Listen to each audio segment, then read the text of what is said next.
नमस्कार, मैं सुब्रांशु शुक्ला आपका स्वागत करता हूँ। आज 9 मई को महाराणा प्रताप जयंती है, तो मैं इस उपलक्ष्य में उस महान राजा पर चर्चा करूंगा जिसने अकबर से आधे हिंदुस्तान के बदले एक छोटे से राज्य मेवाड़ का सौदा नहीं किया। महाराणा प्रताप 16वीं सदी का सबसे महान योद्धा था, जिसका नाम इतिहास में वीरता, शौर्य, त्याग, पराक्रम और दृढ़ संकल्प के लिए अमर है। महाराणा प्रताप बचपन से ही समाज में आम लोगों के बीच रहे, भीलों के बीच रहे। भील उन्हें कीका कहकर बुलाया करते थे और इन्हीं भीलों ने उनका तब साथ दिया जब उनके पास कुछ नहीं था। महाराणा प्रताप बचपन से एक बुद्धिमान व्यक्ति और कुशल योद्धा थे। सन 1572 में 72 ईस्वी में मेवाड़ के राजा बने।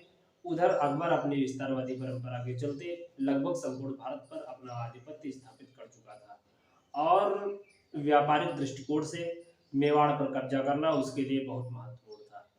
उसने 4 बार महाराणा प्रताप के पास संधि प्रस्ताव भिजवाए, पर महाराणा प्रताप का हर बार एक ही उत्तर था, जंगल का शेर कभी सियारों के साथ नहीं रहता, उसका स्वभाव उसकी ताकत होती है।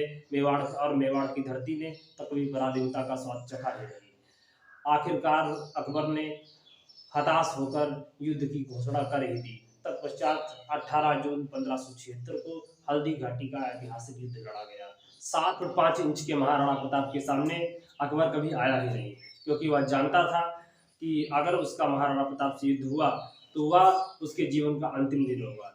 इसलिए उसने अपनी सेना का सेनानायक आमेर के राजा मान सिंह को बनाया। अकबर की 80,000 की सेना के आगे महाराणा की 15,000 की सेना अपने तलवार की नोक से अपने शौर्यता का परिचय इतिहास के पन्नों पर लिख रही थी। और महाराणा प्रताप का अद्भुत पराक्रम तो देखने लायक था। उन्होंने तलवार की एक वार से 7 फुट 8 इंच के बहलोन खान को उसके घोड़े सहित काटकर 2 भागों में बांट दिया। लेकिन उस युद्ध में महाराणा प्रताप घायल हो गए और उनके घोड़े चेतक ने, जिसका एक पैर कटा हुआ था, उसने 28 फीट लंबे नाले को पार कर एक ही छलांग में पार कर महाराणा प्रताप को सुरक्षित स्थान तक पहुंचाया और अपने प्राण त्याग दिए। महाराणा प्रताप ने अपने हाथों से उसका दाह संस्कार किया। आज वहीं उस महान अफगानी घोड़े की वीरता के लिए चेतक समाधि स्थल बना हुआ है। उसके बाद महाराणा प्रताप ने त्याग का एक महान उदाहरण प्रस्तुत किया और कुछ वर्षों तक एक वैरागी का जीवन व्यतीत किया, लेकिन पराधीनता शब्द तो वे जानते ही नहीं थे।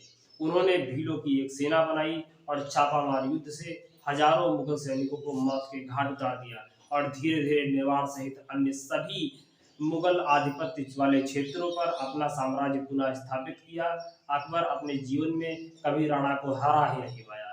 महाराणा कहते थे कि बादलों में वो क्षमता कहा जो सूर्य को रोक सके। एक दिन वह जंगली शेर का शिकार करते हुए घायल हो गया। तो पश्चात 19 जून सन 1597 को महापुरुष के रूप में जन्मा हुआ महान योद्धा सदैव के लिए जिन निद्रा में चला गया।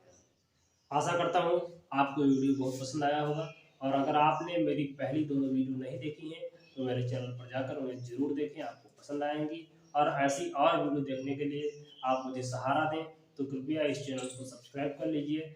और सबसे बड़ी बात कि आज के समय में अपने गौरवशाली इतिहास को बताने वाली इस वीडियो को ज़्यादा से ज़्यादा लोगों तक शेयर करने में मेरी मदद कीजिए, ज़्यादा से ज़्यादा लोगों तक पहुंचाने में मेरी मदद कीजिए। और मुझे स्नेहवश आखिर तक सुनने के लिए आपका बहुत बहुत आभार, धन्यवाद।